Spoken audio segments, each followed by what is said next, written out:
उस रात जब मुझे किसी जरूरी काम के चलते शहर जाना पड़ा तो मुझे पता नहीं था कि वापसी में इतनी रात हो जाएगी और ऊपर से इतनी तेज बारिश। चलते चलते मेरी नज़र रोड के किनारे चाय की टपरी पर गई। मैंने सोचा क्यों न इस बारिश में गर्मा गर्म चाय का लुत्फ उठा लिया जाए। बारिश के साथ ही साथ बह रही तेज हवा सब कुछ तबाह कर देने पर उतर चुकी थी। अभी मैं चाय की चुस्की ले ही रहा था कि मेरे ही तरह चाय पी रहे एक शख्स ने कहा, 40 सालों के बाद हो रही है ऐसी तूफानी बारिश। खंबे का तार वार सब कुछ टूट गया है। अभी 2 दिन तक ऐसे ही चलेगा। उस कस्टमर की बात सुनकर चाय वाले ने बोला, आपको ये सब पता कहाँ से चलता है? तो इस पर वो आदमी बोला, समाचार से। टीवी में नहीं देखते हो क्या तुम? उन लोगों की बात सुनकर मैं थोड़ा परेशान होने लगा था क्योंकि मेरा घर यानी मिराजपुर गांव यहाँ से काफ़ी दूर था, लगभग 6 किलोमीटर। हालांकि मेरे पास छतरी थी मगर इन तूफानी हवाओं के बीच वो भी कुछ काम नहीं आएगा। यही सोचकर मैं निराश मन से वहीं बैठ गया। बारिश थमना तो दूर धीमी होने का भी नाम नहीं ले रही थी। ना तो कोई ऑटो रिक्शा दिख रहा था और ना ही कोई प्राइवेट गाड़ी जिससे मैं लिफ्ट मांग सकूं। जैसे इस दुनिया में हम 3 लोगों के अलावा कोई रहता ही ना हो। बैठे बैठे 9 से 10 बजा और 10 से 11, मगर बारिश ज्यों की त्यों ही पड़ती रही। मगर मैं ऐसे हाथ पर हाथ धरे कब तक बैठा रहता? आखिर घर में बीवी बच्चे भी अकेले हैं। लिहाजा मैं अपनी जगह से उठा और छाता खोलकर अभी दुकान से निकल ही रहा था कि उस चाय वाले ने बोला, अरे साहब, कहाँ जा रहे हैं आप? देखिए, ऐसे मौसम में जाना ठीक नहीं है। मेरी दुकान रात भर खुली रहती है, आप यहीं रुक सकते हैं रात भर। जिस पर मैंने उस चाय वाले को आभार जताते हुए कहा, अरे नहीं नहीं, उसकी कोई ज़रूरत नहीं है, मैं कैसे न कैसे तो चला ही जाऊंगा। और इतना कहकर मैं वहां से निकल गया। दुकान से बाहर निकलकर मैं जैसे ही थोड़ा आगे बढ़ा कि एक तेज हवा के झोंके से मेरा छाता उल्टा हो गया। खैर, मैंने किसी तरह से छतरी को सीधा किया और आगे बढ़ने लगा। जैसा कि चाय की दुकान पर उस कस्टमर ने बताया था कि खंबे के तार टूट गए हैं, ठीक वैसा ही अभी तक रास्ते पर एक भी लाइट नहीं दिखी थी। तेज तूफानी हवाओं से लड़ते हुए मैं आगे बढ़े जा रहा था। मन ही मन ये ख्याल भी आ रहा था कि कहीं मैंने बाहर निकलकर कोई गलती तो नहीं कर दी। रास्ते पर दूर दूर तक कोई नहीं था, सिर्फ बारिश और तेज हवाओं की आवाज ही उस रास्ते की खामोशी को तोड़ रही थी। वरना वो रास्ता इतना सुनसान था कि शायद दिल की धड़कनें तक सुनाई देती। लगातार हो रही बारिश के कारण रास्ते पर घुटनों के नीचे तक पानी जम गया था। मुझे यही डर था कि कहीं मैं किसी नाले में ना गिर जाऊं, मगर मेरी किस्मत को ये गवारा नहीं था। अचानक ही मेरा पैर फिसला और मैं कमर तक पानी में उतर गया। अंदाजे से तो ऐसा लग रहा था जैसे मैं किसी छोटे से नाले में गिर गया हूँ। खुद को इस मुसीबत में पाकर मेरी आंखों से आंसू छलक गया।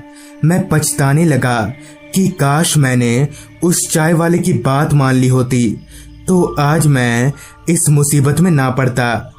खैर, जैसे तैसे मैं उस नाले से बाहर निकला और इसी खींचातानी के बीच मेरा एक पैर किसी धारदार चीज से लगकर छिल गया।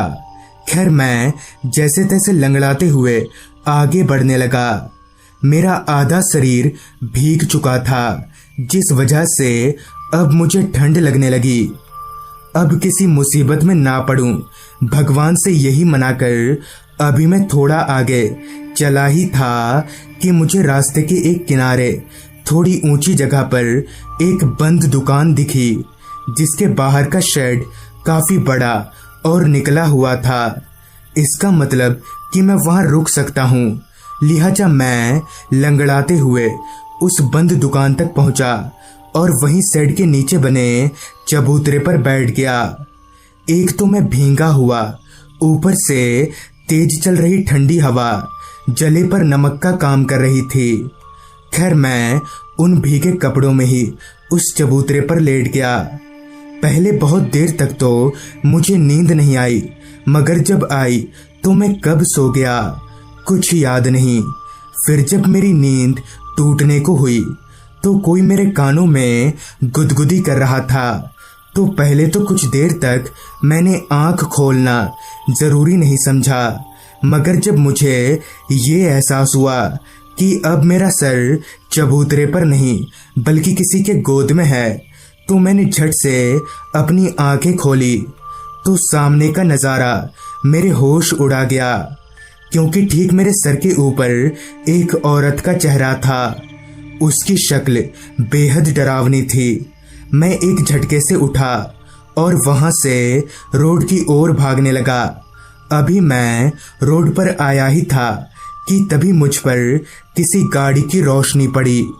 मैंने उस रोशनी के जरिए की ओर मुड़कर देखा तो पाया कि एक ऑटो रिक्शा मेरी ओर ही चली आ रही है। उस रिक्शा को देखकर मेरी जान में जान आई। मैं जोर जोर से हाथ दिखाकर उस रिक्शा को रुकवाने लगा। फिर जब वो रिक्शा ठीक मेरे पास आकर रुकी तो मैं फट से उस रिक्शा में बैठ गया, जिस पर रिक्शा चला रहे ड्राइवर ने कहा, अरे अरे पर जाना कहाँ है, बताओ तब ना। जिस पर मैंने कहा, मिराजपुर गांव चलो, जल्दी जल्दी निकलो यहाँ से। मुझसे ये सुनकर रिक्शा वाले ने गाड़ी बढ़ाते हुए कहा, देखो भैया, मिराजपुर गांव का 150 रुपया लगेगा। जिस पर मैं बोला, सब चलेगा, बस तुम चलो। मैं बहुत डरा हुआ था। मेरे जहन में अभी भी उस औरत का ही चेहरा घूम रहा था। जहां कुछ देर पहले तक मैं ठंड से कांप रहा था, तो वहीं अब मेरा पसीना निकलना बंद ही नहीं हो रहा था। मुझे इस तरह घबराया हुआ देख ऑटो ड्राइवर ने पूछा, क्या बात है साहब, आप बहुत डरे हुए लग रहे हैं। इस पर मैंने उस ऑटो ड्राइवर को सब कुछ खुलकर बता दिया। मेरी पूरी बात सुनकर कुछ देर के लिए तो उस ऑटो वाले ने चुप्पी साध ली और फिर बोला, साहब वो औरत एक चुड़ैल थी। दरअसल आज से कुछ साल पहले वो औरत और उसका पति, जो कि एक ऑटो ड्राइवर था, वो लोग एक रात इसी रास्ते से अपनी ऑटो में बैठकर कहीं जा रहे थे, मगर तभी रास्ते में कुछ गुंडों ने मिलकर उनकी ऑटो रुकवा दी और उनसे मारपीट करके उन्हें लूट लिया। और यहाँ तक ही नहीं, बल्कि उस औरत के साथ गलत काम भी किया। फिर उन दोनों को जान से मारकर सामने पुल से नदी में फेंक दिया। ये सब सुनकर मैंने डरते डरते उस आदमी से पूछा, पर तुमको इतना सब कैसे मालूम है? जिस पर उस ऑटो ड्राइवर ने कहा, क्योंकि उस औरत का पति मैं ही था ना साहब, अपने बगल में देखिए। उस ऑटो ड्राइवर से ये सुनकर मैं डरते डरते बगल की ओर पलटा तो डर से मेरी आंखें फूलकर चौड़ी हो गईं, क्योंकि ठीक मेरे बगल में वही औरत बैठी हुई थी जिससे अभी तक मैं भाग रहा था। इतने में ही उस ऑटो ड्राइवर ने भी एकदम से अपना चेहरा पूरा मेरी ओर घुमा लिया। उन दोनों के बीच खुद को अकेला पाकर मैं बहुत ज्यादा सहम गया। डर और घबराहट मुझ पर इस कदर हावी हो गया कि मैं ऑटो में बैठे बैठे ही बेहोश हो गया। अगली सुबह जब मेरी आंख खुली तो मैं बहुत से लोगों के बीच घिरा हुआ था। मैंने उन लोगों से कल रात की पूरी घटना का जिक्र किया तो मेरी बात सुनकर उन सभी ने भी हामी भरी। तो दोस्तों, ये थी आज की कहानी। अगर आपके पास भी ऐसी ही कोई कहानियां हैं तो हमारे साथ जरूर शेयर करें। हमारे इंस्टाग्राम आईडी पर। तो मैं आर्यन जल्दी ही मिलूंगा आपसे ऐसी ही एक कहानी के साथ। प्लेटफॉर्म की सीट पर बैठा मैं बस अपनी निगाहें डिस्प्ले की ओर घुमाए जा रहा था, जहां अभी तक मेरे ट्रेन का कोई अता पता नहीं था। दरअसल मैं करीब 6 सालों के बाद अपने नानी के घर जा रहा हूं, जहां मुझे छुट्टियां बिताना काफी अच्छा लगता है। खैर, ट्रेन नहीं आने पर मैंने पता किया तो मुझे पता चला कि मेरी ट्रेन आधा घंटा लेट चल रही है। तो मैं चुपचाप वापस से अपनी सीट पर आकर बैठ गया। तकरीबन आधा घंटा इंतजार करने पर ट्रेन प्लेटफॉर्म पर आकर लग गई। मैं भी ट्रेन में एक विंडो वाली सीट पकड़कर बैठ गया और ट्रेन ठीक सुबह के 11 बजे खुल गई। अगर ट्रेन और लेट ना करे तो मैं ठीक 2 बजे तक नानी घर के स्टेशन पर उतर जाऊंगा, और ठीक वैसा ही हुआ। मैं 2 बजे तक उस स्टेशन पर उतर गया और रिक्शा करके नानी के घर आ गया, जहां सभी से मिलकर मुझे काफी खुशी हुई, खासकर अपने मामा से मिलकर। मैं अपने मामा के काफी करीब था। अभी मैं और मामा बातें कर ही रहे थे कि तभी मामा ने कहा, विपुल, आज रात को मैं मछली पकड़ने जा रहा हूँ, तो तू भी चलेगा मेरे साथ? इस पर मैंने बिना सोचे समझे ही मामा को हाँ बोल दिया, क्योंकि मुझे भी मामा के साथ मछली पकड़ने में काफी अच्छा लगता था। दरअसल मेरे मामा नाव लेकर नदी में घूम घूम कर मछली पकड़ा करते थे और सुबह होते ही उन मछलियों को बाजार में बेच आते। खैर, दोपहर का खाना पीना खाने के बाद हमने थोड़ा आराम किया और अंधेरा होते ही रात का खाना लेकर नदी के पास आ गए, जहां मामा ने मुझसे कहा, विपुल, तू नाव में बैठ, मैं रस्सी खोल कर आता हूँ। मामा की बात सुनकर मैं नाव में चढ़कर बैठ गया और मामा भी रस्सी खोलकर नाव में आ गए। हमारा नाव काफी छोटा था, जिसमें बस 2 लोग ही आराम से बैठ या सो सकते थे। मामा नाव को चप्पू के सहारे चलाए जा रहे थे। चलते चलते हम घाट से काफी दूर आ गए थे, मगर अभी तक हमें एक भी मछली नहीं मिली थी। जिस पर मामा ने कहा, लगता है कोई नाव अभी अभी मछली पकड़ कर गया यहाँ से, इसलिए मछली नहीं मिल रही। जिस पर मैंने कहा, तो क्या करें मामा अब? इस पर मामा ने कहा, हम लोग नाव को अभी किनारे पर लगा देते हैं और सो जाते हैं, फिर आधी रात को उठकर मछली पकड़ेंगे। ये तो सच बात थी कि मछलियां आधी रात को ही ज्यादा मिलती हैं। मामा ने नाव को किनारे ले आए और नदी के किनारे एक पेड़ से बांध दिया।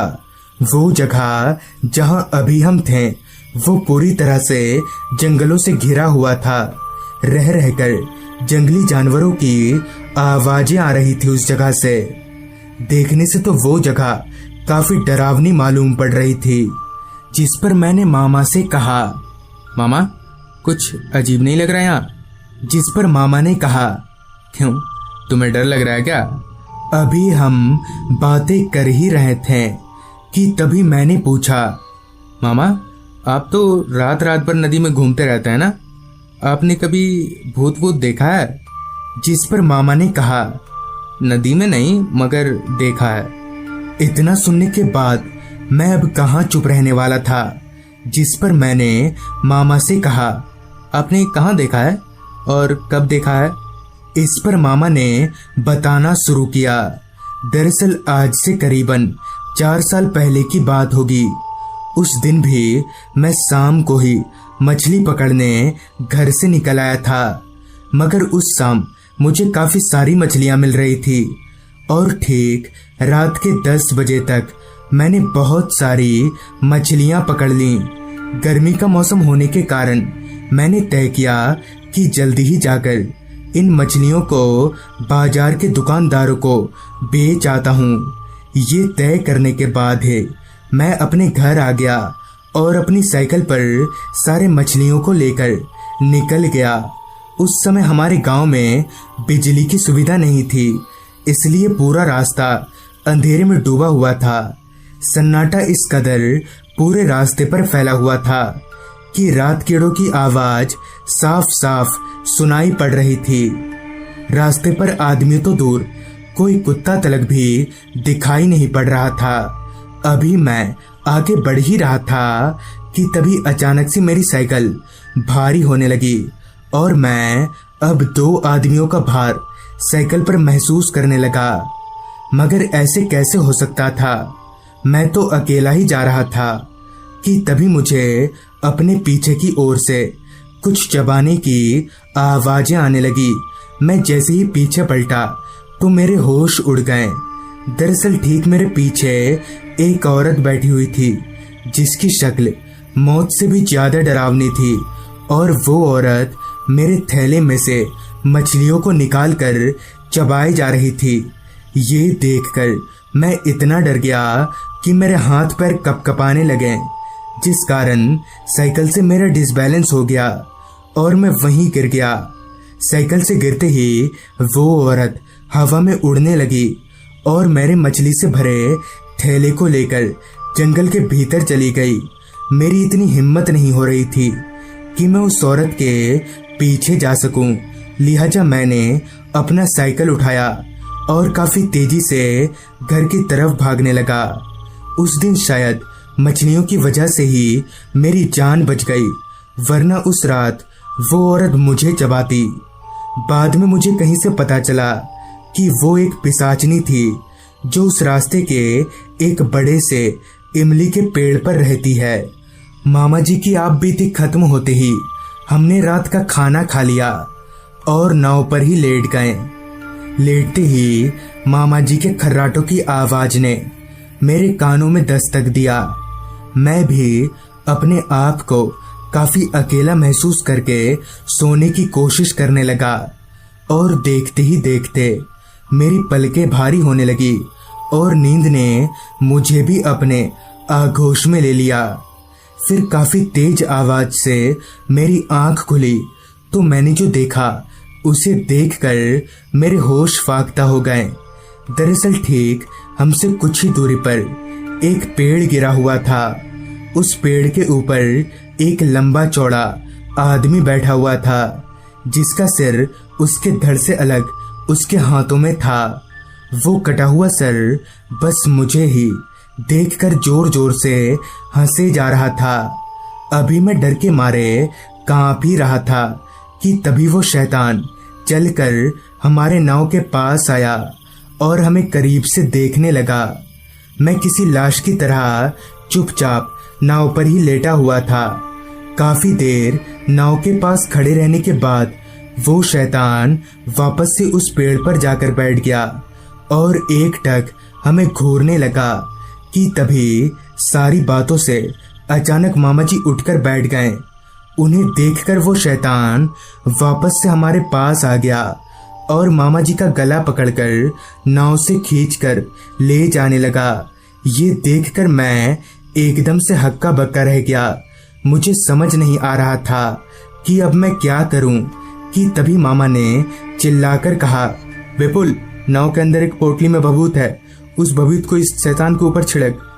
मामा की इस बात को सुनकर मैं भागकर नाव के पास गया और पोटली ढूंढने लगा। वो शैतान मामा जी के गले को इतनी तेजी से दबा रहा था कि मामा जी पूरी तरह से छटपटाने लगे थे कि तभी मुझे वो पोटली मिल गई। मैंने झट से उस पोटली को खोला और उसमें से भभूत निकालकर उस शैतान के ऊपर छिड़क दिया, जिससे वो शैतान हवा में धुआं हो गया। हमने भागकर नाव की रस्सी खोली और नाव लेकर अपने घाट पर आ गए। सुबह हमें पता चला कि वो आदमी एक राक्षस था जो आए दिन रात के वक्त दिख जाया करता है और मौका मिलने पर लोगों को मार देता है। गांव के कई मछुआरों को उस शैतान ने अपना शिकार बना लिया है। उस रात तो हमारी जान बच गई, लेकिन मैं और मामा जी अभी भी उस हादसे को याद करके सहम जाते हैं। तो दोस्तों, ये थी आज की कहानी। अगर आपके पास भी ऐसी ही कोई कहानियां हैं तो हमारे साथ जरूर शेयर करें। तो मैं आर्यन जल्द ही मिलूंगा आपसे ऐसी ही एक कहानी के साथ।